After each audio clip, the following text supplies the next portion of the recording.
The Gauntlet, Yeah. Part 1, the Sun Belt. Just a beautiful, chaotic league where, they have the format where basically it starts with the low seats playing and it just progressively goes higher until you get to the end.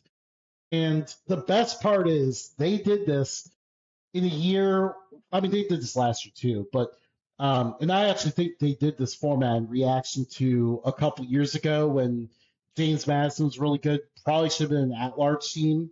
Mhm. Fortunately, they won the conference tournament, but they probably looked at that and went, "Ooh, that was a little bit risky. Maybe we need to change this up." I think that's how they got to this format in the first place.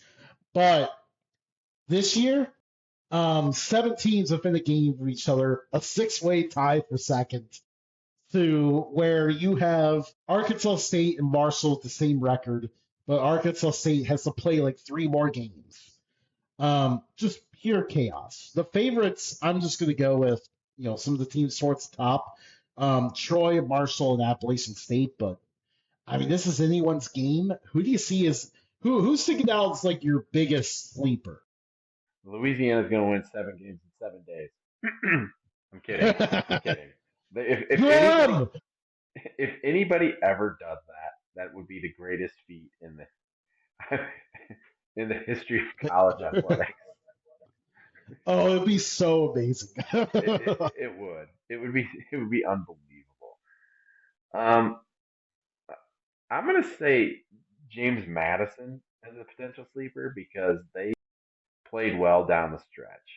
Um, they just they were clicking at the right time, and I think that they could surprise a team or two here. Georgia Southern is another one. They just won at Marshall to end the year.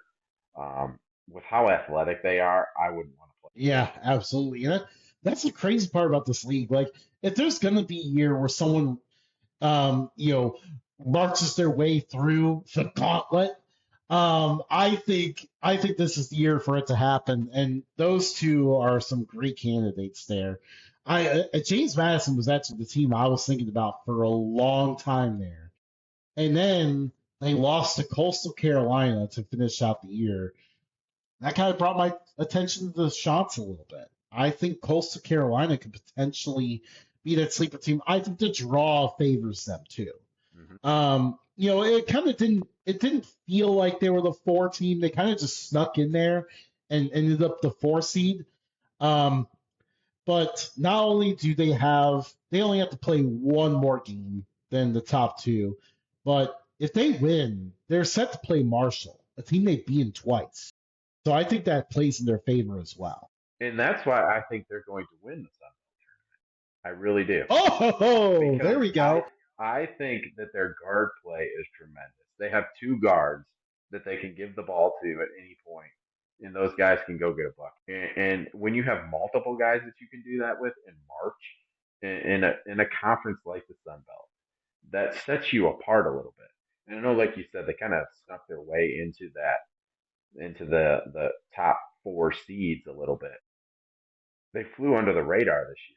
I mean, for them to be 19-12, I think is a little surprising to a lot of people. Getting that, I think that them playing an extra game ahead of Marshall, I think is very important because I mean we all know. I mean, I'm coach player.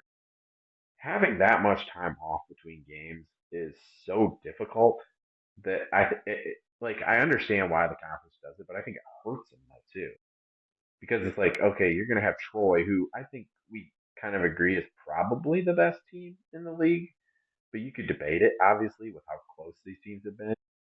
But like they're gonna have like over a week off between games, so it's like that's not like I get why the conference is doing it, but at the same time, like that's almost a hindrance to those teams too. Yeah, potentially. And you mentioned Troy.